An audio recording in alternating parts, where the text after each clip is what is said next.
لا حول ولا قوة إلا بالله العلي العظيم.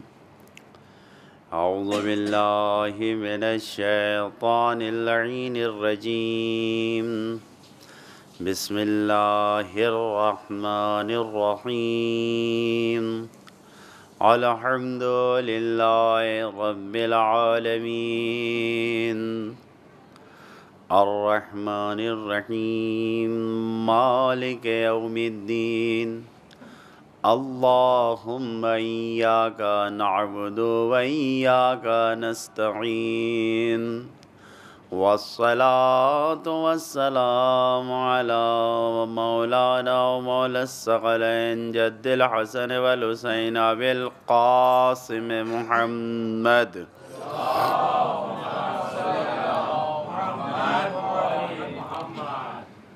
والصلاة والسلام على وصيه ووزيره وسهره وصاحب لوائه وخليفته علي بن أبي طالب.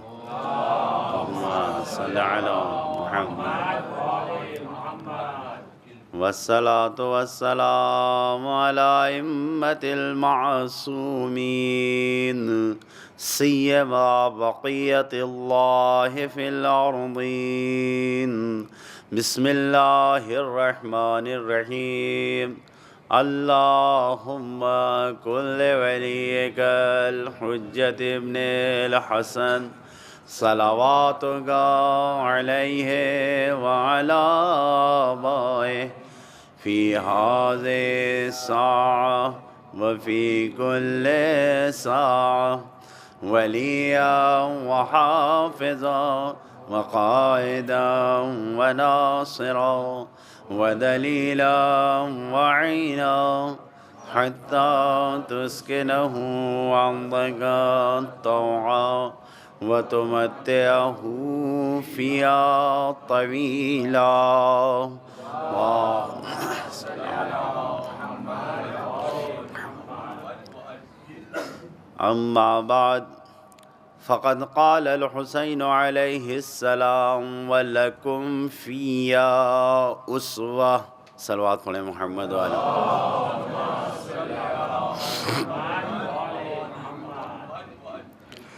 عزیزان گرامی، بزرگان محترم، سرکار سید الشہداء یہ خطاب فرما رہے ہیں کہ تمہارے لیے میرے اندر میری ذات میں اسوہ ہے، یعنی میں آئیڈیل ہوں تم سب کے لیے. یقیناً ایسا ہی ہے. جو بھی مکتب حسین کا طالب علم ہے، جو بھی مکتب حسین کا اسٹوڈنٹ ہے، ہر ایک کے لیے یقیناً اسوہ اور آئیڈیل سرکار سید الشہداء کی ذات ہے. اور اسی طریقے سے اب جب ان کی ذات آئیڈیل ہے تو ان سے متعلق جو کچھ بھی ہے، خاص طور سے کربلا ہمارے لیے درس کا مقام ہے، عبرت کا مقام ہے. میں نے آپ کے سامنے 2 روز 2 درس بیان کیے، ایک عزت و ایک انصاف، عدالت و انصاف ایک اہم پیغام ہے، اسی طریقے سے عزیز اور عزت دار بن کر رہنا ایک اہم پیغام ہے. آپ کے سامنے میں نے پہلی مجلس میں عرض کیا تھا مقدمے میں کہ عبرت، واقع کربلا ہم سب کے لیے عبرت ہے. اور عبرت کے بارے میں عرض کیا تھا آپ کے سامنے کہ عبرت فقط یہ نہیں ہے کہ انسان اچھائیوں کو دیکھ کے اس کی پیروی کر لے، بلکہ عبرت یہ ہے کہ انسان پورے واقعے پہ نظر ڈالے. مثلا کربلا کے واقعے پر جو اچھائیاں ہیں انہیں بھی دیکھے اور جو برائیاں ہیں انہیں بھی دیکھے. یقیناً آپ کے ذہن میں یہ تصور نہ آئے کہ برائیاں آپ مکتب حسینی میں تلاش کیے، نہیں. جب ہمیں عبرت حاصل کرنا ہے تو ہمیں یہ دیکھنا پڑے گا کہ یہ اتنا بڑا واقعہ کیوں وجود میں آیا، کون سی خرابیاں تھیں، کون سی برائیاں تھیں کہ جو اس منزل پر پہنچ گیا اسلامی معاشرہ کہ یہ واقعہ پیش آیا. جب ہم غور کریں گے تو ہمیں عبرت حاصل کرنے کے لیے، اور ایک اہم عبرت اس کی یہی ہے کہ ہم اگر اس زمانے کے حالات کو دیکھیں گے اور اپنے زمانے کے حالات کو دیکھیں گے تو ہم دوبارہ ایسی مشکلات میں نہ گھرنے پائیں.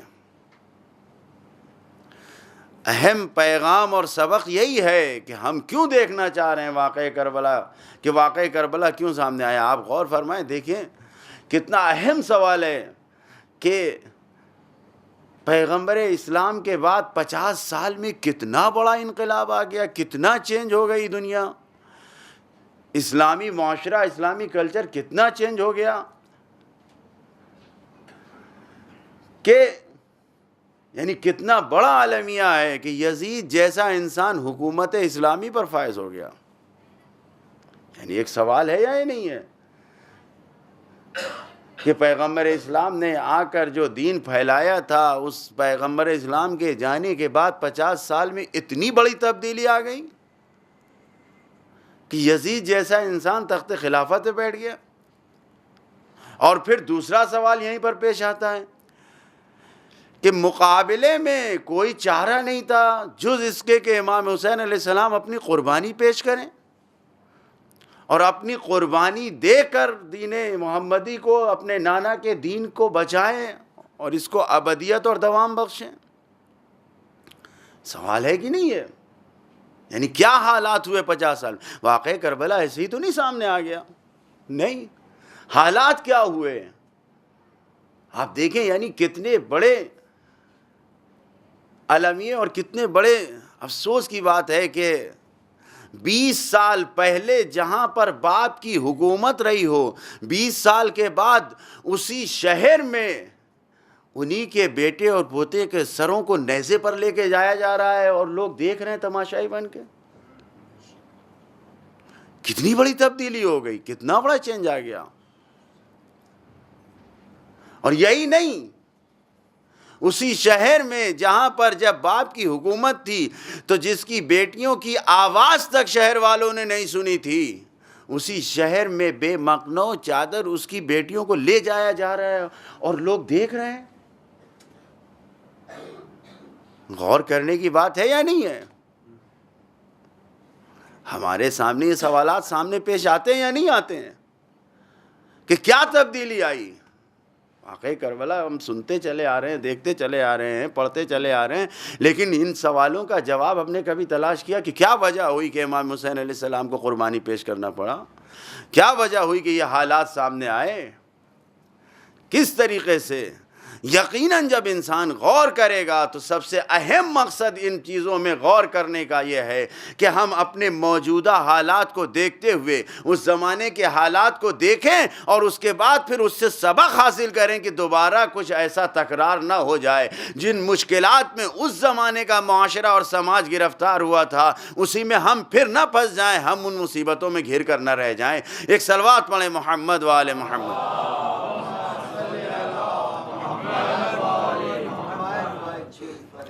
تو عزیزان گرامی، یقیناً ہم کو ان کو دیکھنے کے لیے اسباب عاشورہ کی یہ واقعہ کیوں پیش آیا اس کو دیکھنا پڑے گا. اور جب ہم دیکھیں گے اس کو تو قرآن مجید کی ایک آیت کے سہارے ایک عظیم دانشمند نے اس بات کو پیش کیا کہ قرآن مجید کی ایک آیت ہے فَخَلَفَ بَعْدَهُمْ خَلَفٌ أَضَاعُوا الصَّلَاةَ وَاتَّبَعُوا الشَّهَوَاتِ. انہوں نے اپنے جانے کے بعد جو اپنا جانشین چھوڑا، یعنی خود گئے تو جو اولاد چھوڑی، قوم کے سردار گئے تھے تو جب سرداری چھوڑی تو جو قوم آئی. قرآن کی ایک آیت ہے، مختلف واقعات کے پس منظر میں اس کو بیان کیا جاتا ہے کہ فَخَلَفَ بَعْدَهُمْ خَلَفٌ، اپنے بعد جو انہوں نے جانشین چھوڑا تو انہوں نے کیا کیا؟ اضاعوا الصلاۃ، نماز کو ضائع کیا، یاد الہی کو ضائع کیا، واتبعوا الشہوات، اور خواہشات نفسانی کی پیروی میں لگ گئے۔ عزیزان گرامی، آپ دیکھیں قرآن مجید کی اس آیت کی روشنی میں واقع کربلا کا پیش آنا، کیا یہ ایسے اسباب اس وقت پائے جاتے ہیں یا نہیں؟ آپ دیکھیں کہ ایک اہم سبب یہی ہے کہ لوگ اللہ کی یاد سے غافل ہو گئے۔ انسانوں نے خدا کی یاد سے منہ موڑ لیا۔ پیغمبر اسلام جو تعلیمات دے گئے تھے اسے چھوڑ دیا۔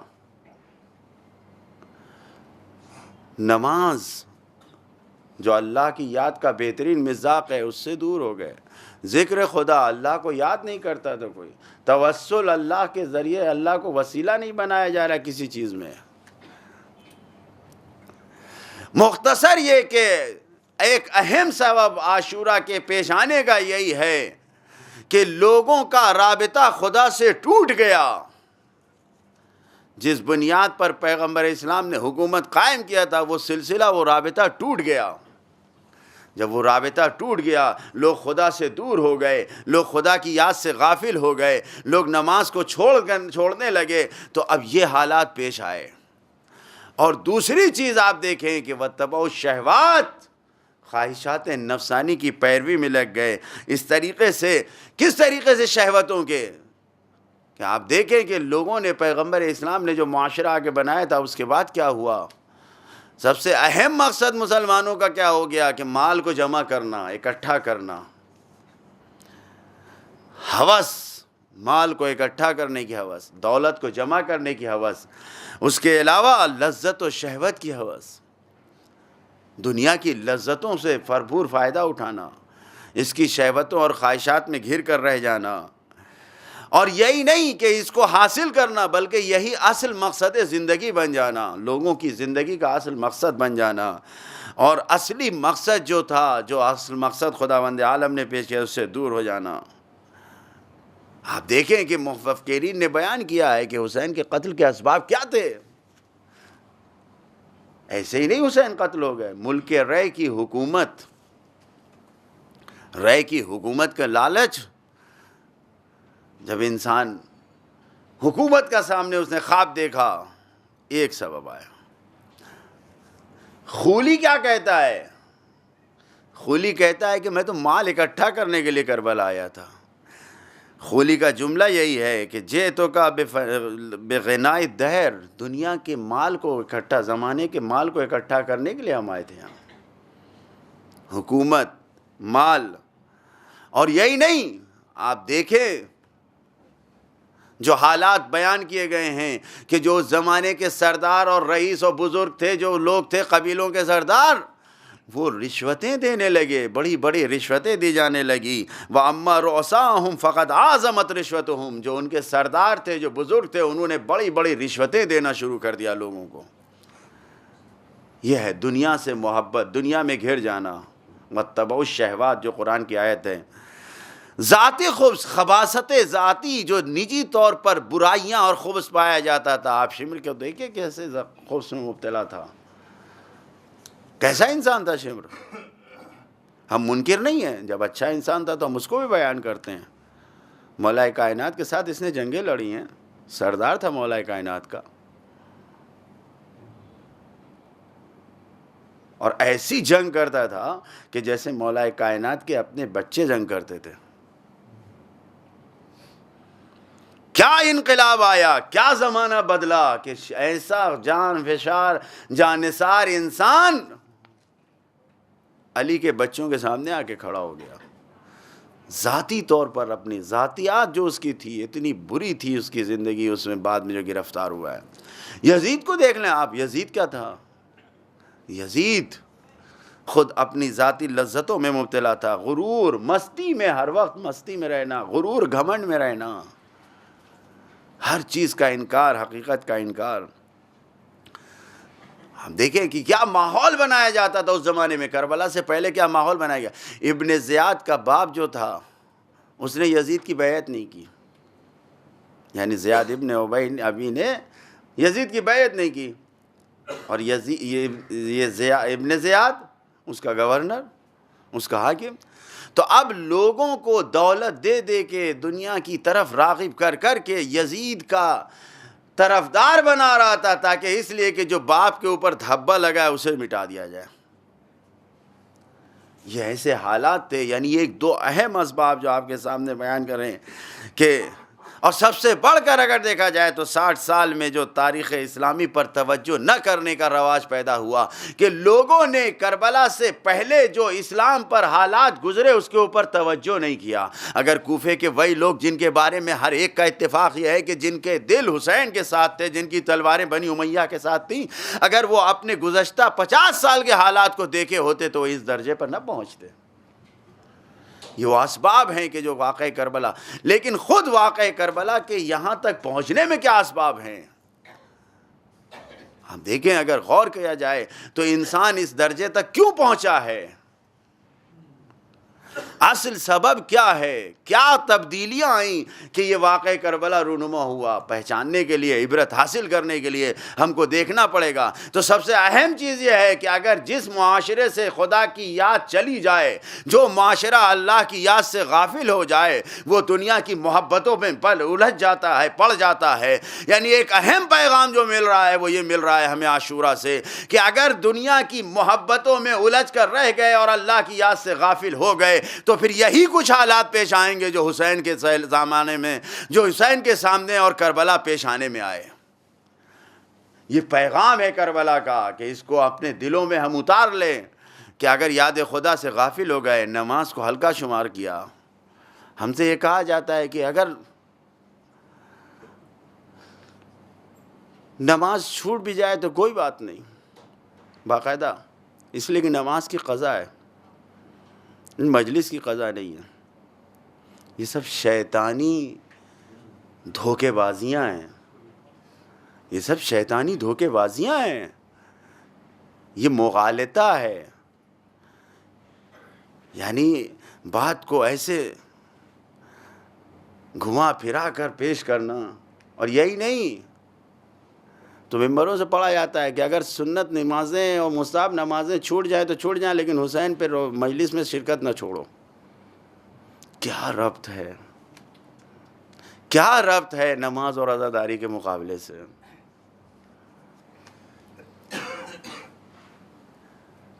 کہاں سے کہاں ہم کو پہنچا دیا گیا ہے۔ آپ دیکھیں، کوئی نماز ایک الگ عبادت ہے، عزاداری ایک الگ محبت کا ثبوت ہے، کوئی ربط ہی نہیں ہے۔ ایک وہ ہے کہ جس کو نہ کریں گے تو جہنم میں ڈالے جائیں گے، ایک وہ ہے کہ جس کے کر کے ہم اپنے ایمان کو بڑھائیں گے، نہ کریں گے تو کوئی عذاب میں نہیں مبتلا ہوگا انسان۔ حسین کی محبت جس کے دل میں ہے، تعلیمات حسین کو پھیلا رہا ہے، نہیں جا رہا ہے مجلس میں۔ 10 دن ایک انسان نے اپنی ذمہ داری اور مشغلہ یہ بنا لیا، مثلا آج کی جو ٹیکنالوجیاں ہیں، ایک انسان 10 دن بیٹھ کے نیٹ کے اوپر، نہیں معلوم کسی سائٹ پہ کھول کے بیٹھ کے روزانہ صبح شام اس کا کام یہ ہے کہ جو کربلا کے میسیج ہیں، پیغامات ہیں، اس کو پہنچا رہا ہے ہزاروں لوگوں کو۔ آپ کہہ دیجئے کہ یہ مجلس، ایک مجلس میں وہ شرکت نہ کرے، آپ کہہ دیے حسینی نہیں ہے۔ مقصد حسینی پھیلا رہا ہے یا نہیں پھیلا رہا ہے؟ کیا اس فرش مجلس پہ آنے کے بعد ہی ہم حسینی بنیں گے؟ نہیں۔ جو انسان میسج لکھتے وقت جس کے دل رونے لگے، آنکھوں سے آنسو جاری ہو جائے، کیا وہ گریہ قبول نہیں ہے؟ ہر چیز کی اپنی الگ اہمیت ہے۔ ہمارے جوانوں کو یا ہم کو بہکایا نہ جائے کہ کون سی چیز کس سے ملا دیا جائے، نہیں۔ نماز کی اپنی الگ اہمیت ہے، عزاداری کی اپنی الگ اہمیت ہے، شرکت کی اپنی الگ اہمیت ہے۔ اگر ہر انسان یہی سوچ لے کہ ہم اگر جلوس میں نہیں جائیں گے، ہم جلوس میں جائیں تو کیا جائیں نہ جائیں، کیا فرق پڑتا ہے جانے نہ، نہیں۔ اگر یہی سوچ کے ہر آدمی رک جائے، گھر میں بیٹھا رہ جائے، تو پھر اس جلوس سے جو پیغام پہنچ رہا ہے، چاہے 2 چاہے 10 ہی 20 لوگوں کو، 150 لوگوں کو، نہیں پہنچ رہا ہے 1000 لوگوں کو، اس کے اوپر اثر پڑے گا، یہ کمزور ہو جائے گا۔ تو ہر آدمی کے لیے ضروری ہے کہ مجلس میں شرکت کرے، ہر آدمی کے لیے ضروری ہے جلوس اعظام میں شرکت کرے۔ لیکن اگر ایک انسان کوئی بائی چانس ایک تنہائی میں بیٹھ کے کوئی خدمت انجام دے رہا ہے تو اس کو یہ نہیں کہا جا سکتا کہ یہ حسین کے راستے سے ہٹ گیا ہے، نہیں۔ انسان ہر اپنا اپنا عمل ہر انسان جانتا ہے. ہم کس کو حسینی کہہ دیں, کس کو ضد حسینی کہہ دیں, یہ ہمارا مقصد نہیں ہے. مقصد حسینی یہ ہے کہ یاد خدا سے غافل نہ ہونا. اگر یاد خدا سے کسی بھی حالت میں غافل ہو گئے تو پھر دنیا میں انہی عذاب میں مبتلا ہو گئے جو حسین کے زمانے کے لوگ جس میں مبتلا ہوئے تھے. ایک صلوات پڑھے محمد والے محمد.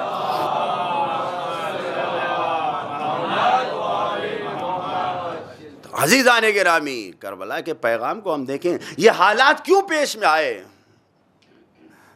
پیغمبر اسلام نے جو حکومت پیش کی تھی آخر کون سی, یعنی خود پیغمبر اسلام جب آئے, آپ غور کریں اس کے بارے میں کہ پیغمبر اسلام نے آ کے اسلامی حکومت کو جو قائم کیا تھا کن حالات میں قائم کیا تھا.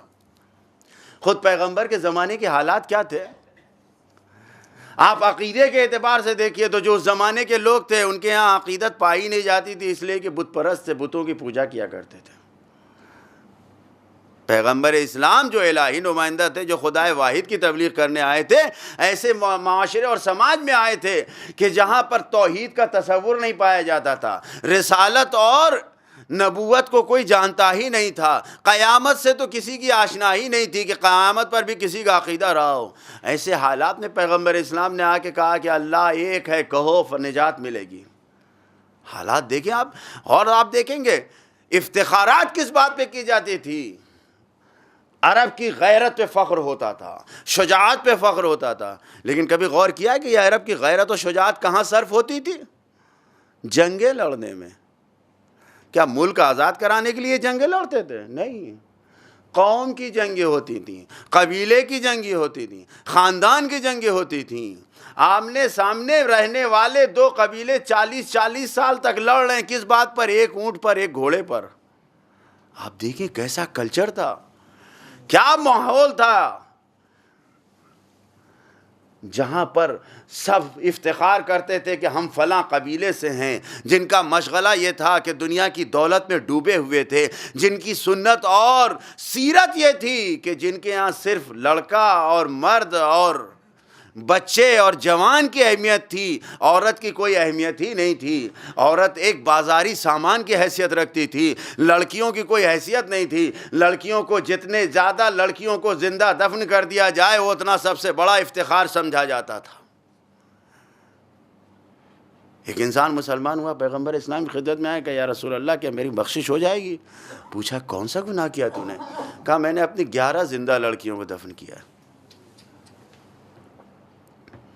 یہ ماحول تھا, ایسے ماحول میں پیغمبر اسلام آئے. یعنی آپ دیکھیں خدا کا تصور نہیں پایا جاتا تھا, رسالت ماننے کو کوئی تیار نہیں تھا, نبوت کا کسی کے پاس اقرار نہیں تھا, قیامت پہ کسی کا اعتقاد بھروسہ نہیں تھا, کوئی مانتا ہی نہیں تھا. اور عمل کے اعتبار سے ساری بتوں کی پرستش کیا کرتے تھے. اور کیا تھا, افتخار کرتے تھے تو جنگیں لڑنے پہ, وہ بھی کس بات پہ؟ خاندان اور قبیلے کو بچانے کے چکر میں. یہ ایسے ماحول میں پیغمبر اسلام نے آ کے دین اسلام کو پھیلایا, ایسے لوگوں کے سامنے آ کے, اور ایسے 180 ڈگری بالکل چینج کیا کہ آپ دیکھیں کہ پیغمبر اسلام نے جب لوگوں کو مسلمان بنا دیا تو پھر اب مسلمان پہ جان دینے کو تیار ہے. میں صرف ایک اشارہ کر رہا ہوں, آپ کے ذہن کو قریب لانے کے لیے ایک جھلک ڈال رہا ہوں. یہ بہت تفصیلی موضوع ہے, اگر آپ اس کے اوپر مطالعہ کریں اور اس پہ دیکھیں تو بہت لطف آئے گا کہ پیغمبر سے پہلے جاہلیت کے کیا حالات تھے اور پیغمبر نے کیسے ان کو بدلا اور کہاں تک بدلا. یہاں تک کہ جنگ احد کا ایک واقعہ آپ کے سامنے پیش کر دوں, واقعہ نہیں بیان کر رہا ہوں. جناب جابر ابن عبداللہ انصاری جن سے حدیث قصہ نقل ہوئی ہے, جناب جابر کہتے ہیں کہ میں نے دیکھا جنگ احد کے بعد کہ میرا باپ حالت احتضار میں ہے, بالکل جان دینے کے قریب ہے. میں نے سوچا کہ لے جا کر پانی دے دوں, گلاس اٹھایا, جو بھی سامان تھا پانی لے کے گیا باپ کے نزدیک. عزیزان گرامی توجہ فرمائیں, پیغمبر اسلام کی اول جنگ ہے, پہلی جنگیں ہیں, اس میں جنگ احد میں ہے. کیا پیغمبر اسلام کے صحابیوں کے اندر ہے؟ پیغمبر اسلام نے کیا ان کو بنا دیا؟ پانی لے کے گئے جناب عبداللہ کے پاس, بیٹا پانی لے کے آئے باپ کے پاس, آنکھوں سے اشارہ کیا اس کے پاس لے جاؤ,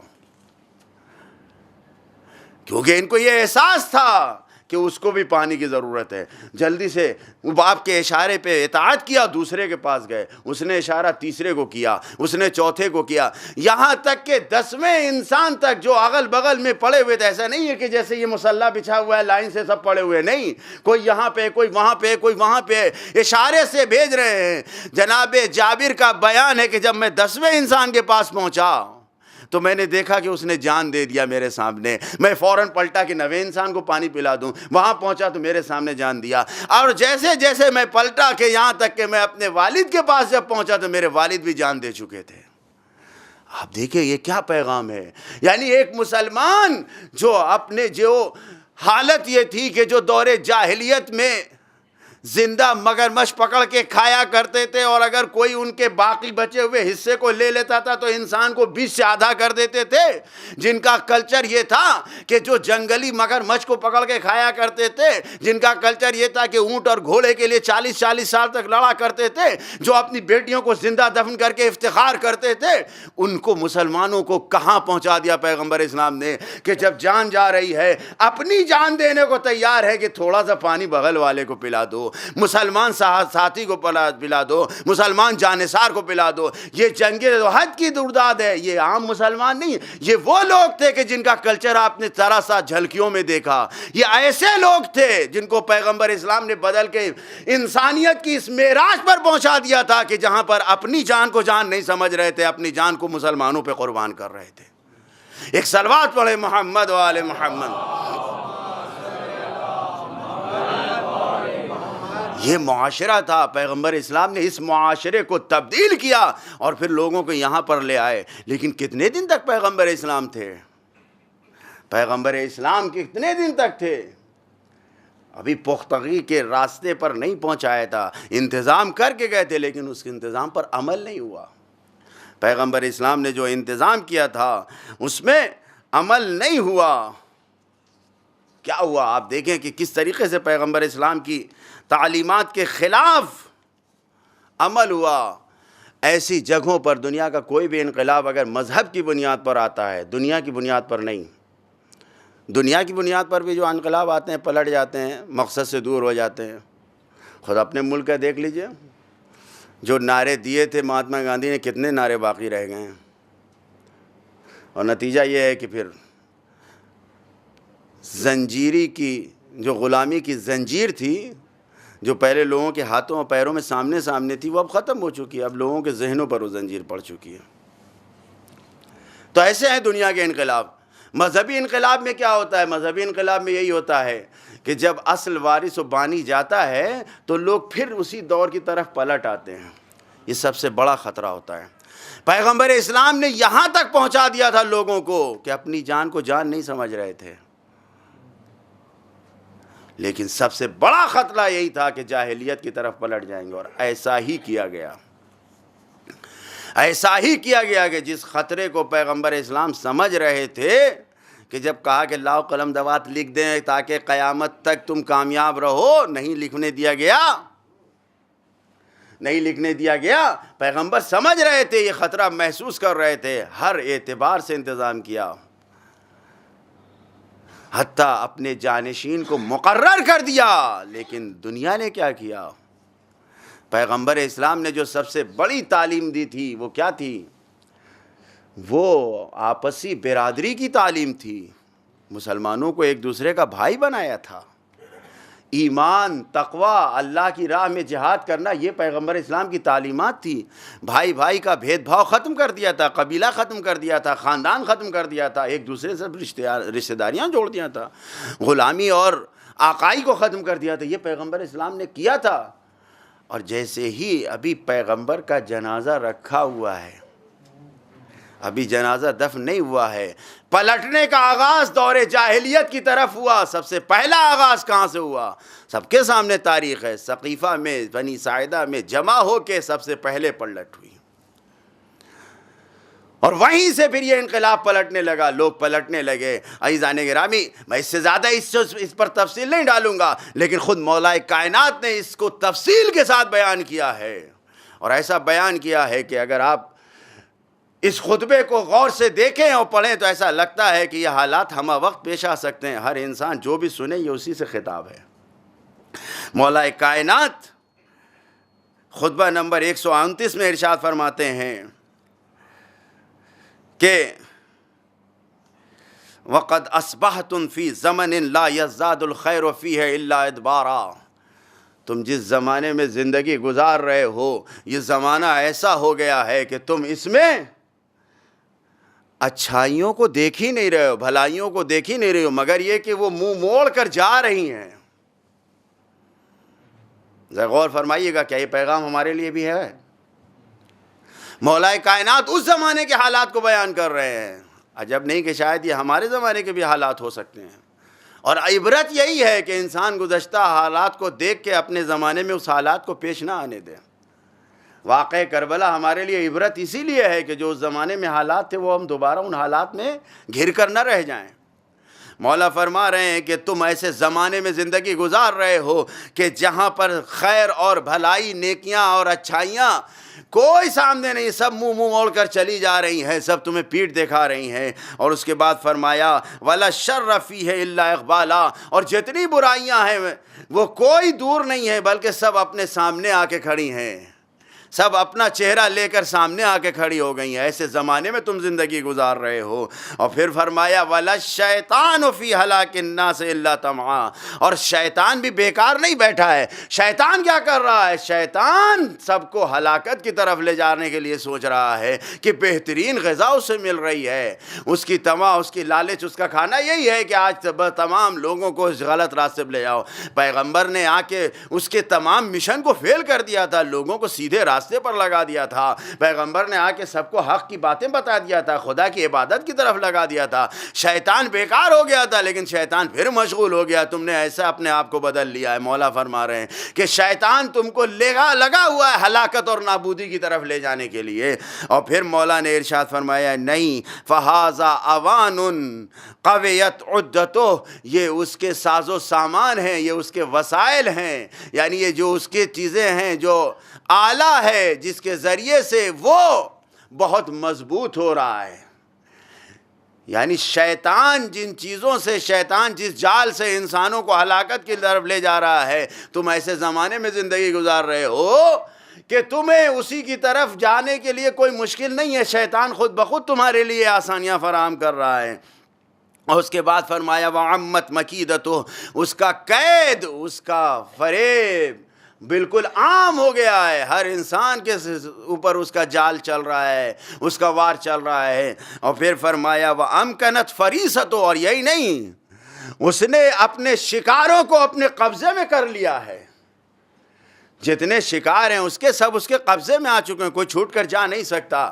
غور فرمائے, مولا کائنات حالات بیان کر رہے ہیں. اور اس کے بعد فرمائے اضرب بطرفک حیث شئت من الناس, ذرا اپنے اطراف میں نگاہیں ڈالو, دیکھو جدھر چاہو لوگوں کو دیکھ لو, غور سے دیکھو تمہارے اطراف میں دائیں بائیں آگے پیچھے جو لوگ ہیں ان کے حالات کیا ہیں.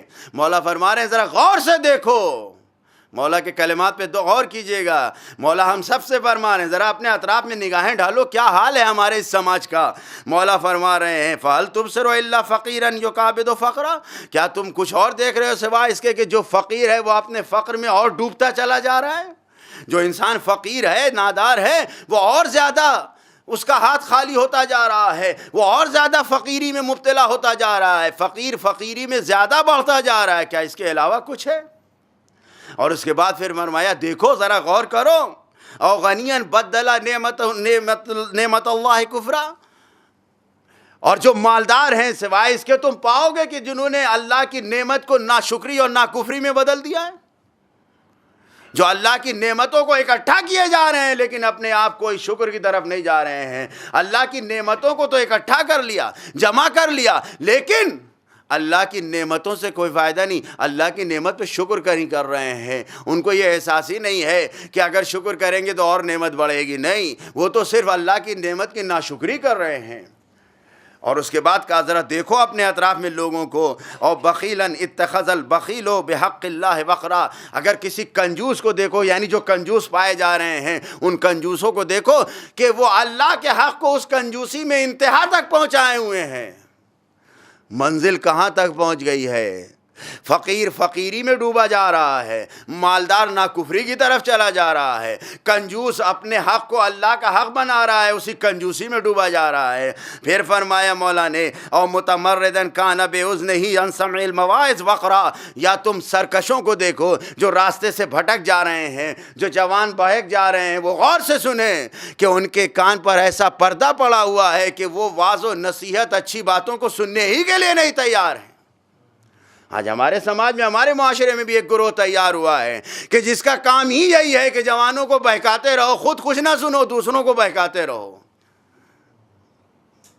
آپ ان سے جا کے پوچھ لیجیے, اگر ایک بار سوال کر لیجئے کہ واجبات نماز کتنے ہیں, تو پلکیں جھانکنے لگتے ہیں, لیکن گفتگو جب کریں گے تو سیدھے مرجعیت کو نشانہ بنائیں گے. یہ مزاج بنا لیا ہے, جوان ہیں. مولا ان سے کہہ رہے ہیں کہ تم ایسے شیطان کے جال میں پھنسے ہو, ذرا دیکھو ایسے بہت سے تمہیں مل جائیں گے کہ جن کے اوپر واعظ و نصیحت کا کوئی اثر ہی نہیں ہے, ان کے کان پہ پردہ پڑا ہوا ہے. اور اس کے بعد پھر مولا نے فرمایا عبرت کہاں سے, یعنی واقعاً دنیا سے انسان عبرت حاصل کرے. مولا نے فرمایا اینا اخیارکم و صلحاؤکم, کہاں گئے وہ سب کے سب اچھے اور نیک لوگ اور صالح لوگ.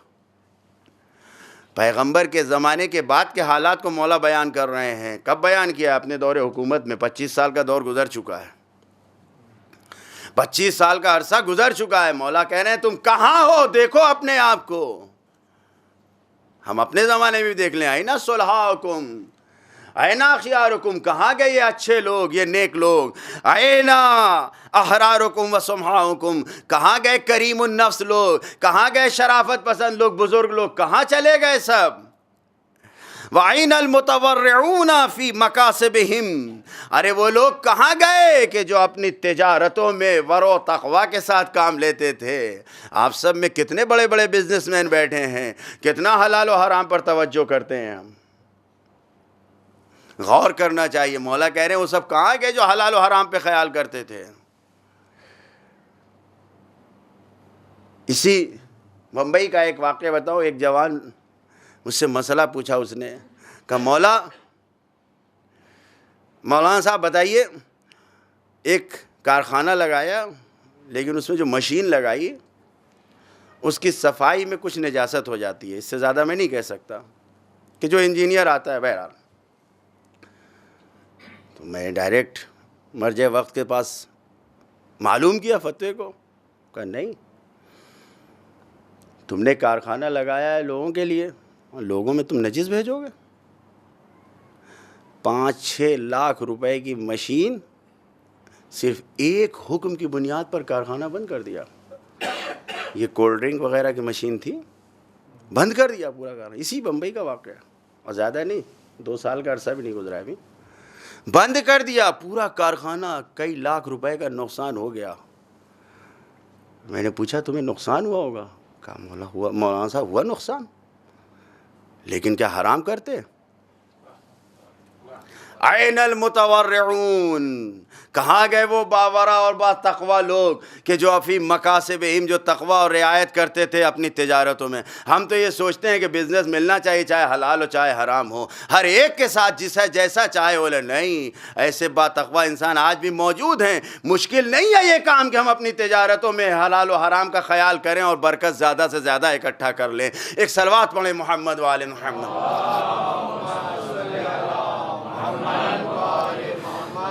عزیزان گرامی, پھر مولا فرما رہے ہیں والمتنزحون فی مذاہبہم, کہاں گئے کہ جو حق راستے پہ چلتے کو اختیار کرتے تھے, پاک و پاکیزہ تھے راستے کو اختیار کرنے میں, وہ کہاں چلے گئے. پھر مولا نے کہا کہ عبرت حاصل کرو. الیس قد ذهبوا جميعا عن هذه الدنيا الدنيا, کیا اس پس دنیا سے وہ سب کے سب نہیں چلے گئے؟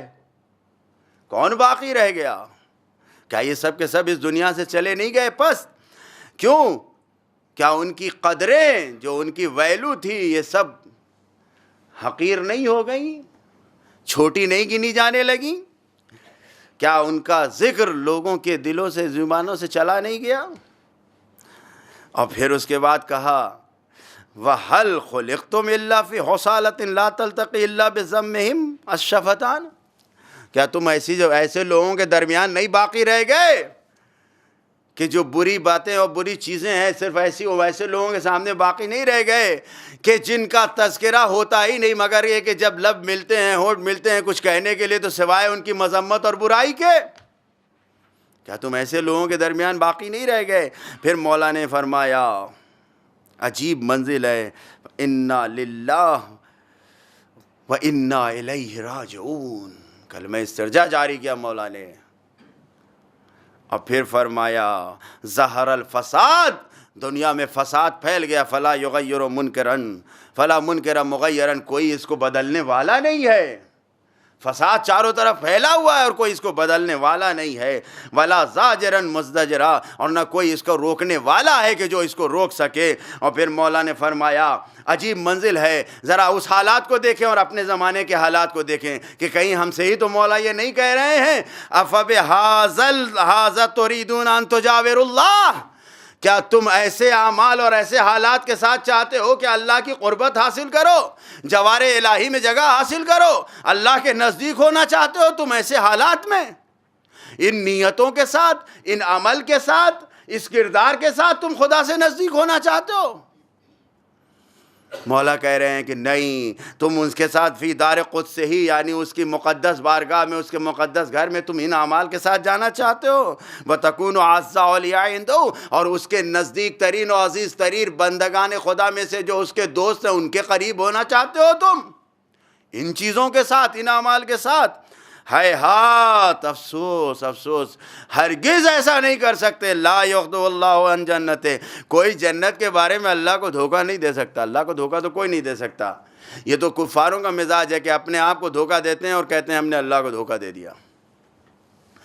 لیکن مولا ارشاد فرما رہے ہیں اسی خطبے میں، کوئی جنت کے معاملے میں اللہ کو دھوکہ نہیں دے سکتا، اللہ کو سب کچھ معلوم ہے۔ اور پھر فرمایا وَلَا تَنَالُوا مَرْضَاتَهُ إِلَّا بِطَاعَتِهِ، اور اللہ کی مرضی کو بھی نہیں حاصل کر سکتا سوائے اپنی اطاعت کے، جب تک خدا کی اطاعت نہیں کرے گا کوئی اس وقت تک مرضی الہی نہیں حاصل ہو سکتی۔ اور اطاعت و مرضی الہی کے بارے میں آپ کے سامنے عرض کر چکا ہوں، بس یہیں پر ترجمے کی حد تک۔ اور پھر مولا نے ارشاد فرمایا لعن اللہ العامرین بالمعروف التارکین اللہ، خدا لعنت کرے ایسے امر بالمعروف کرنے والوں کے اوپر کہ جو خود اس امر بالمعروف کو چھوڑ دیتے ہیں۔ ایسے امر بالمعروف کرنے والے، یہ خطبہ ہمارے ہم ہی لوگوں سے ہے، نہ سوچئے کہ اس زمانے کے حالات کو مولا بیان کر رہے ہیں، یہ مولا ہم ہی لوگوں سے کہہ رہے ہیں کہ اللہ کی لعنت ہے۔ سوچے خدا کی لعنت کو کون بتا رہا ہے؟ مولا کائنات بتا رہے ہیں، جن کی زبان سے کچھ غلط نہیں نکلتا، جو اگر یہ سوچ لے کہ انہوں نے کچھ غلط کہا ہے تو کافر ہے۔ لعن اللہ، ایسے لوگوں پر لعنت خدا کی کہ جو لوگوں کو نیکیوں کی طرف لاتے ہیں، والتارکین اللہ، اور خود اس نیکی کو چھوڑ دیا کرتے ہیں۔ اور لعنت ہو ایسے لوگوں پر بھی کہ والناہین عن المنکر العاملین بہ، کہ برائیوں سے تو روکتے ہیں لیکن خود اسی برائیوں میں مبتلا ہو جاتے ہیں۔ یہ مولا کائنات کا پیغام کس کو ہے؟ یہ ہم کو ہے۔ ظاہر ہے کہ نہج البلاغہ ان کے چاہنے والے پڑھتے ہیں، جو غیر پڑھ لیتا ہے وہ تو انہی کا ہو جاتا ہے۔ عظیم کتاب ہے۔ تو عزیزان گرامی، یہ ایک تاریخ کی بحث ہے اور یہ ایک مستقل ایک موضوع ہے کہ جس کے اوپر توجہ ڈالنے کی ضرورت ہے کہ عاشورہ کیوں وجود میں آیا، حالات کیسے فراہم کیے گئے تھے۔ پیغمبر کے بعد جو بنیاد ڈالی گئی تھی قبیلہ پرستی کی کہ منکم امیر و منا امیر، تمہارا امیر الگ ہوگا، ہمارا امیر ہوگا، ائمۃ من قریش جو کہا گیا تھا، یہ ایک تفصیلی موضوع ہے، ممکن ہے کہ آئندہ شب میں کچھ آپ کے سامنے عرض کروں اس بارے میں۔ لیکن آپ غور فرمائیں، افسوس یہ ہے کہ جو پیغمبر کی جانشینی کا دعویٰ کر رہے تھے، جو حکومت اسلام کے نام سے کرنا چاہ رہے تھے، آپ دیکھیں کہ ان کی گفتگو کے درمیان کیا پایا جا رہا ہے۔ مغیرہ ابن شعبہ اور معاویہ کی گفتگو آپ کے سامنے ہے، یقیناً آپ نے سنا ہوگا، اور جن لوگوں نے نہیں سنا ہے، جوان بچوں نے نہیں سنا ہوگا تو سن لیں، غور سے سن لیں۔ یہ وہ ہیں معاویہ کہ جو اسلامی حکومت کے نام پر حکومت کر رہے تھے، جس نے اپنے بیٹے کے لیے خلیفۃ المسلمین کے نام سے بیعت لیا تھا، اسی یزید ناہنجار کے لیے۔ مغیرہ اور شعبہ میں گفتگو ہو رہی ہے، شعبہ کہہ رہا ہے کہ مغیرہ ابن ابی شعبہ معاویہ سے، اے معاویہ، لوگوں کے ساتھ عدالت کے ساتھ پیش آؤ، لوگوں کے ساتھ ظلم نہ کرو لوگوں پر، اور بنی ہاشم کے ساتھ ذرا سا نرمی برتو۔ تو معاویہ نے ایک مرتبہ مغیرہ کو دیکھا اور کہا کہ اے بے ماں کے بیٹے مغیرہ، تو کیا کہہ رہا ہے؟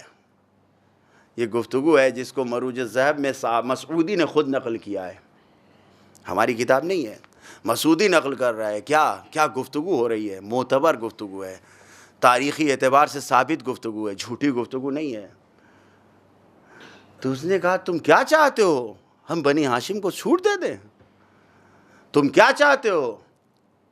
پیغمبر کے بعد خلیفہ اول نے آ کے حکومت کی، ان کا نام آیا، وہ دنیا سے گئے، ان کا نام مٹ گیا، کوئی نام لینے والا نہیں۔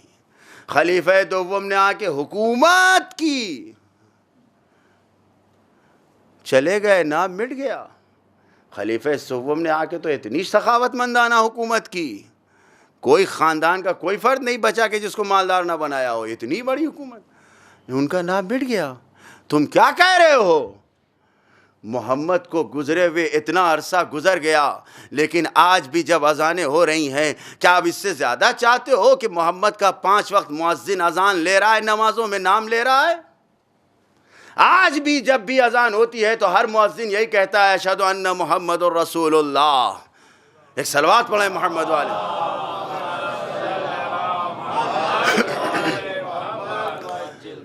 تم کیا چاہتے ہو؟ جب تک بنی ہاشم کے ساتھ ساتھ محمد کا نام بھی نہیں مٹا لوں گا، اس وقت تک نہیں لوں گا۔ یہ کون کہہ رہا ہے؟ یہ معاویہ کہہ رہا ہے، جس کو دنیا مسلمانوں کا خلیفہ جانتی ہے۔ عزیزان گرامی، یہیں پر ایک بات کہہ دوں، ذہن میں آ گئی، کہہ دوں آپ کے سامنے۔ کل کی ماضی کی بات یہ تھی کہ جہاں پیغمبر کا نام اذانوں میں لیا جاتا تھا، دنیا اس کو مٹانا چاہ رہی تھی۔ آج بھی کچھ لوگ ہیں کہ جو مخالف ہیں اس حکومت کے، اس انقلاب کے جہاں پر اذان میں علی ولی اللہ کہا جا رہا ہے۔ عزیزو، یہ معاویہ کی سنت تو ہو سکتی ہے کہ پیغمبر کا نام مٹانے والوں میں اپنا نام لکھوا لے، اذان سے مٹا دے۔ یہ علی کی سیرت نہیں ہو سکتی۔ علی کا کوئی چاہنے والا اس انقلاب اور اس حکومت کا مخالف نہیں ہو سکتا کہ دنیا میں صرف ایک ہی حکومت ہے کہ جہاں پر اذانوں میں علی ولی اللہ کہا جا رہا ہے۔ اے عزیزو، اگر اس مطلب کو سمجھ رہے ہو تو اپنے دل میں اتار لو کہ اگر کچھ بھی نہ ہوتا، کچھ بھی نہ ہوتا، کچھ بھی نہ ہوتا، جبکہ بہت کچھ موجود ہے، اس کی برکتیں سب موجود ہیں، اگر کچھ بھی نہ ہوتا تو یہ صرف ساری سرکاری ٹیلی ویژن اور ریڈیو سے یہ جو مولا کا نام لیا جا رہا ہے، یہی ہمارے لیے کافی تھا۔ ایک صلوات پڑھیں محمد والے محمد۔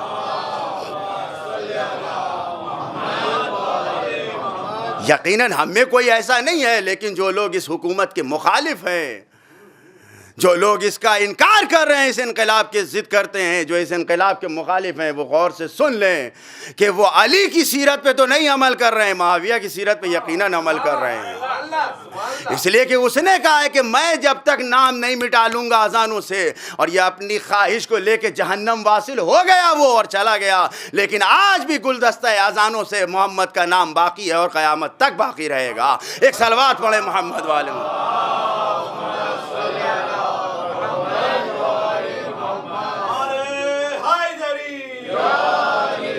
عزیزان گرامی، ہم اس دین پر پابند ہیں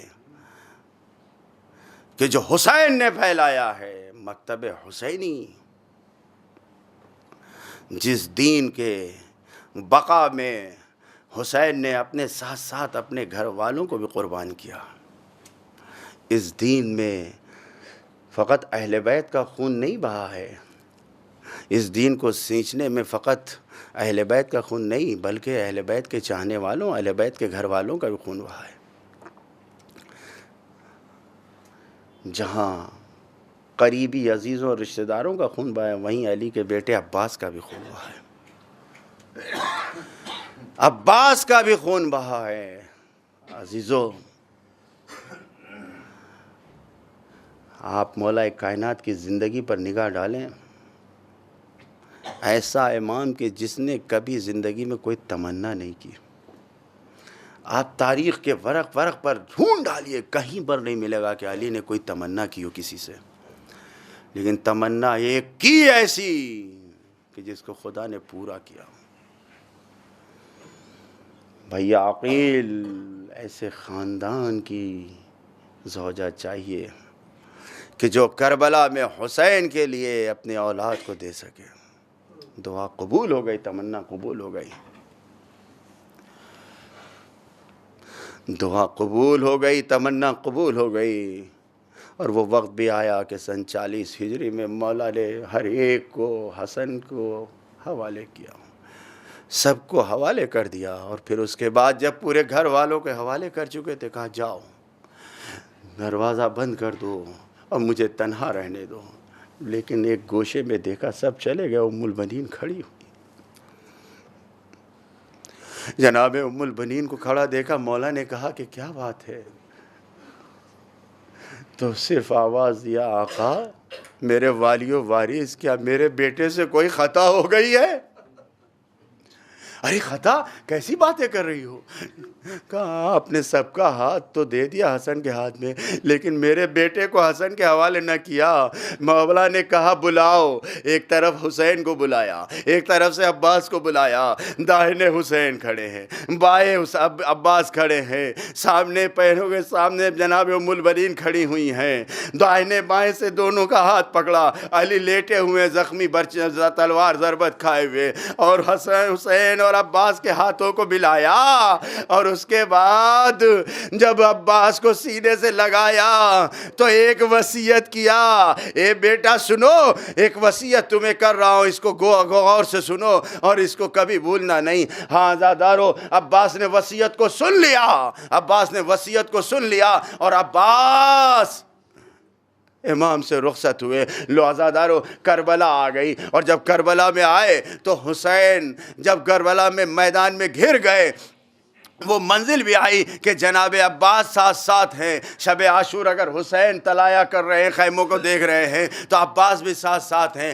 عزادارو, وہ منزل بھی آئی کہ جہاں پر شب عاشور ہر ایک اپنے بچے کو تربیت دے رہا ہے کہ کل حسین پہ قربانی دینا ہے, پیغام دینا ہے, سب کچھ دینا ہے, سب کچھ دیکھ رہے ہیں. لیکن وہ منزل بھی آئی, یہیں پہ بات نہیں ہوئی کہ شہزادی ام کلثوم تنہا بیٹھی ہوئی ہیں, تنہا بیٹھی ہوئی ہیں. پوچھا کہ ارے بہن, اتنی مایوسی کے ساتھ آواز دیا.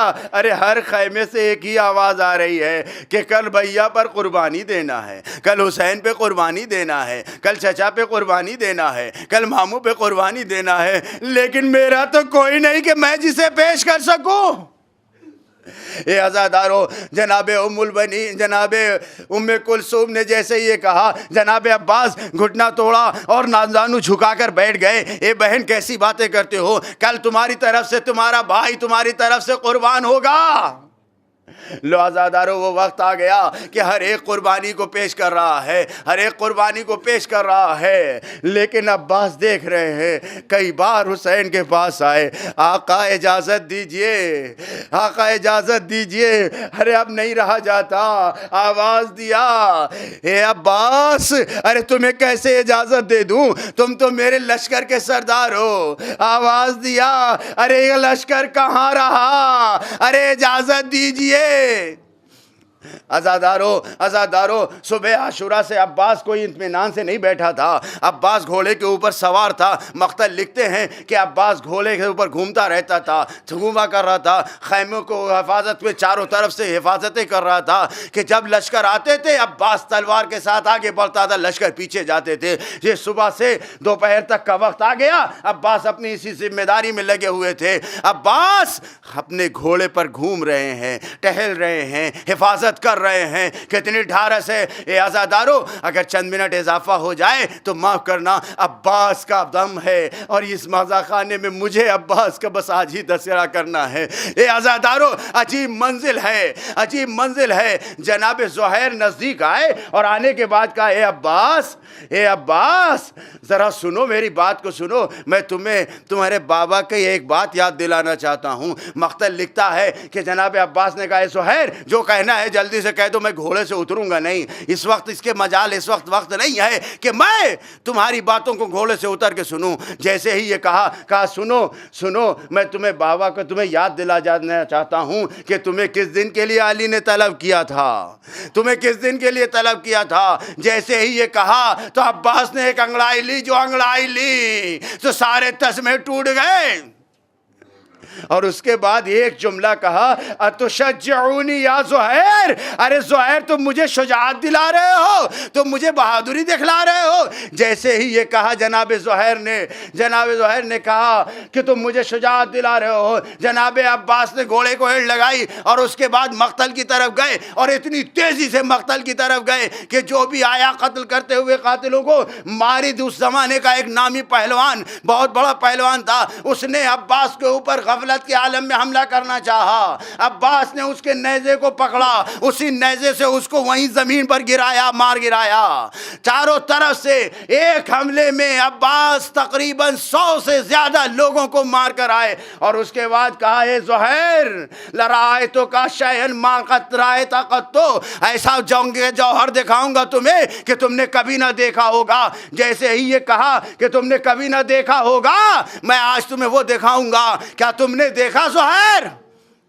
عباس کو اجازت نہ ملی، عباس صرف نمونہ دکھا کے چلے آئے، خیمے کی حفاظت میں صرف نمونہ دکھا کے چلے آئے۔ اور اس کے بعد عزادارو، آپ جانتے ہیں اس کا احساس شاید ہمیں نہ ہو کیونکہ ہم مرد ہیں، ہمارے اندر تو قوت مردانگی اور ایمانی قوت پائی جاتی ہے، حفاظت کی ذمہ داری ہمارے اوپر نہیں ہوتی، لیکن اس کا احساس مائیں اور بہنیں ضرور کریں گی کہ اگر ایک رات گھر کا وارث و والی نہ آئے تو گھر میں کیا قیامت برپا ہوتی ہے۔ اے عزادارو، ساری بیبیاں خیمے میں اطمینان سے ہیں کہ عباس ٹہل رہا ہے، عباس خیمے کا طلایہ کر رہا ہے، کتنی ڈھارس ہے۔ اے عزادارو، عجیب منزل ہے۔ اب جو حسین کے پاس آئے تو عرض کیا ارے آقا میرے چاہنے والے، میرے ہاتھوں کے پالے ہوئے شہید ہو گئے، اب تو اجازت دیجئے۔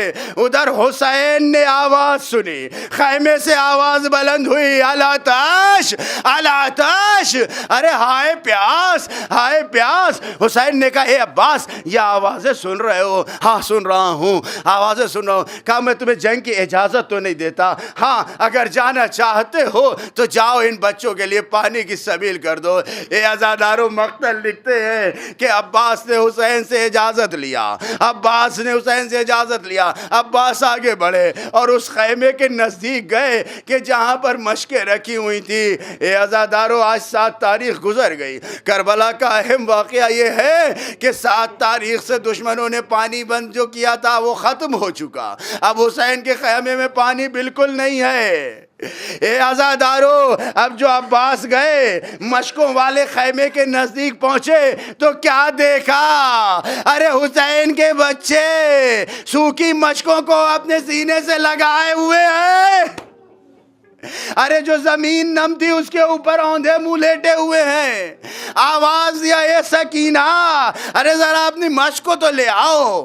ارے چچا خیر تو ہے، ارے میں پانی کی سبیل کرنا چاہتا ہوں، میں وعدہ کرتا ہوں پانی لے کر آؤں گا۔ اے عزادارو، جیسے ہی سکینہ نے مشق لا کے دیا، عباس مشق کو لے کے چلے، جیسے ہی آگے بڑھے جناب زینب نے دیکھا اے بیٹی سکینہ تم نے عباس کو کیا دیا ہے؟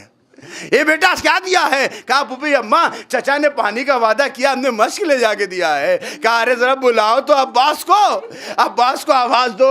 اے عزادارو، عباس کو آواز دی گئی۔ زینب نے کہا ارے بھیا تم جا رہے ہو؟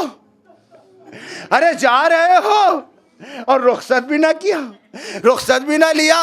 اے عزادارو، جناب عباس کو بیویوں نے جو رخصت کیا مجھے نہیں عرض کرنا، لیکن ایک شاعر نے کیا خوب کہا، ارے جاتے تو رن کی رضا شاہ سے لے کر عباس تمہیں کچھ دل زینب کی خبر ہے؟ لو عزیزو عباس چلے اور اس کے بعد جو تلوار کو نیام سے نکالا تو عباس جنگ کرنے کے لیے جا رہے ہیں. ایک ہی جذبہ ہے کہ دریا تک پہنچ جائیں اور پانی لے کر آنا ہے. اب کوئی سامنے آ نہیں سکتا. جو سامنے آیا 4000 فوجیوں کا پہرا نہر پر بٹھایا ہوا تھا. 4000 فوجیوں کے سامنے سے عباس کو گزرنا تھا, پانی تک پہنچنا تھا. لو عزادارو, عباس نے جنگ کا جوہر دکھایا. کوئی ایک ضرب عباس کے اوپر نہ آئی, کہیں پر کوئی زخم نہ آیا. اور دشمنوں کو ملتا ہے روایت میں کہ ایک حملے میں جب عباس دریا تک پہنچے ہیں 850 جہنمیوں کو جہنم واصل کیا ہے. اور اس کے بعد عباس پہنچے, گھوڑے کو اتارا, مشق کو بھرا, مشق سکینہ کو بھرا, چلو میں پانی اٹھایا اور اس کے بعد پھینک دیا. اے عزادارو, لوگوں نے جو بھی کہا ہو کہ ارے حسین نے پانی کو لیا شاید پینے کی غرض سے, نہیں, لیکن میں تو یہی کہوں گا, اے لوگو, اے عزادارو, تم نے سنا تھا نہیں سنا تھا کہ علی نے کیا وصیت کیا تھا؟ ارے علی نے وصیت یہی کیا تھا, یا ولدی, اے میرے بچے عباس, ایاک وانت فیک مشرعہ, ارے تم مہر کے اندر ہوگے, وان تشرب الماء, ہرگز پانی نہ پینا, واخوک الحسین عطشانا, تیرا بھائی حسین پیاسا رہ جائے. اے عزادارو, حسین کی پیاس یاد آئی ہو یا یاد آئی ہو, لیکن بابا کی وصیت کو دکھایا. اے بابا, حسین نے پانی کو اٹھا کے واپس پھینک دیا, پانی نہ پیا. اے عزادارو, عباس نے پانی کو لیا اور اب اس کے بعد مشق کو اپنے دائنے ہاتھ میں سنبھالا اور بائیں ہاتھ سے علم اٹھایا اور تو اس کے بعد جو گھوڑے کو ایڑ لگائی. تو اب عباس اتنی تیزی سے جا رہے ہیں کہ صرف ایک ہی فکر ہے کہ پانی خیمے تک پہنچ جائے. عزادارو, پانی خیمے تک پہنچ جائے, یہی ایک ہی فکر ہے. عباس نکلے, عباس آگے بڑھے, لیکن جب دشمنوں نے یہ دیکھا کہ مقصد ناکام ہو رہا ہے تو چھپ کر ایک نے حملہ کیا. عباس کا دائنا بازو قلم ہوا. عباس نے مشق و علم کو بائیں ہاتھ سے سنبھالا اور عباس چلے جا رہے ہیں. وہ منزل بھی آئی کہ وہ حملہ بھی ہوا کہ عباس کا بایاں بازو قلم ہوا. اے عزادارو, علم جھک گیا. سکینہ نے دیکھا کہ چچا کا علم جھک گیا, لیکن عزادارو عجیب منزل تھی. عباس نے مشق کو دانتوں سے دبا لیا. اب جو دشمن نے یہ دیکھا کہ عباس نہ کسی سے جنگ کر رہے ہیں نہ کوئی حملہ کر رہے ہیں, لیکن کون سی طاقت ہے کہ دائنا ہاتھ کٹا پھر بھی عباس آگے بڑھے جا رہے ہیں, بایاں ہاتھ کٹا پھر بھی عباس آگے بڑھے جا رہے ہیں. ارے عباس کو تو صرف مشق سکینہ بچانا تھا. عباس سکینہ سے وعدہ کر کے آئے تھے پانی پہنچائیں گے خیمے تک. اے عزادارو, ارے ایک تیر آیا, مشق سکینہ چھدا, پانی بہہ گیا. ارے عباس کی آس ٹوٹی. عزادارو, دوسرا تیر آیا, عباس کی آنکھوں میں لگا. ارے ہاتھ تو نہ تھے. عباس نے سوچا جھک کر گھٹنے سے دبا کے تیر کو باہر نکالے. ارے گرزے آنے لگا. عباس گھوڑے سے نیچے گرے, آواز دی, علیکہ منی السلام یا ابا عبداللہ, اے ابا عبداللہ الحسین, آپ پر میرا سلام ہو. عزادارو, ارے جیسے ہی حسین نے یہ آواز سنی, حسین مقتل کی طرف دوڑے اور آواز دیا, این تفرون القاتلون تقاتلون الاخی, ارے میرے بھائی کو مارنے والے کہاں فرار کر رہے ہو. حسین نے وہ حملہ کیا کہ دشمن کی فوج پیچھے جائی. اب حسین اس جگہ تک پہنچ چکے تھے کہ جہاں پر پہلے دائنا ہاتھ اٹھایا اور آگے بڑے بایاں بازو اٹھایا, اور جب نزدیک پہنچے تو عباس کے جسم پر پہنچے, قریب پہنچے, آواز اعلان ان کا سرا ظاہری, اے عباس, ارے تمہارے زخمی ہونے سے مرنے سے ہماری کمر ٹوٹ گئی. وقلت ہیلتی, اے عباس, ارے دشمن تانا دے رہے ہیں, وہ شمت بھی عدو بھی, ارے دشمن مجھے برا کہہ رہے ہیں. وانقطع رجائی, ارے عباس امیدیں سب ٹوٹ گئی. حسین نیچے بیٹھے. اے عزادارو, میں کہوں گا اے عباس, آج تک تم نے کبھی بے احترامی نہ کیا تھا. جب بھی حسین آتے تھے تم کھڑے ہو جاتے تھے, حسین کے سامنے کبھی بیٹھتے نہیں تھے. ارے اٹھو, حسین آ رہا ہے. ارباب مقاتل لکھتے ہیں، عزادارو ارباب مقاتل لکھتے ہیں کہ عباس جیسے ہی عباس کے قریب پہنچے، حسین نے جیسے ہی چاہا کہ سر کو اٹھائے، عباس کو اٹھانا چاہا، آواز دیا آقا کیا کر رہے ہیں؟ کہا ارے جنازے کو تمہارے لے جانا چاہ رہا ہوں۔ آواز دیا ارے لا تحملینی، ارے خدا کے لیے آپ کو آپ کے جد رسول کا واسطہ میرے جنازے کو نہ اٹھائیے، ارے عباس کیوں نہ اٹھاؤں؟ ارے آواز دیا ارے انی وعدت لابنتک سکینہ قضا قتل للماء، ارے میں نے آپ کی بیٹی سکینہ سے وعدہ کیا تھا، ارے میں پانی لے کر آؤں گا، ارے میں پانی نہ لا سکا، ارے مجھے خیمے میں نہ لے جائیے، ارے بیویوں کی آس مجھ پر تھی۔ حسین نے عمل کیا، لو عزادارو حسین نے صرف عباس کا علم اٹھایا، لے کر آگے بڑھے، جیسے ہی آگے بڑھے سکینہ نیاز بن گئی۔ اب جیسے ہی حسین نزدیک پہنچے، چچا کا علم بابا کے ہاتھ میں دیکھا، پوچھا اے چچا بابا چچا کہاں ہے؟ ارے حل عندک علم من عمی، ارے میرے چچا کی کوئی خبر ہے؟ آواز دیا قد قتل یا بنیا، اے میری بیٹی عباس مارے گئے۔ سکینہ دوڑی دوڑی بیویوں کے پاس آئی، ارے میرا چچا عباس مارا گیا۔ بیویوں نے اپنی چادروں کو زور سے پکڑا، ارے بیویوں نے اپنی آس کو ٹوٹا دیکھا، عباس مارے گئے، عباس قتل ہو گئے۔ لعنت اللہ علی القوم الظالمین۔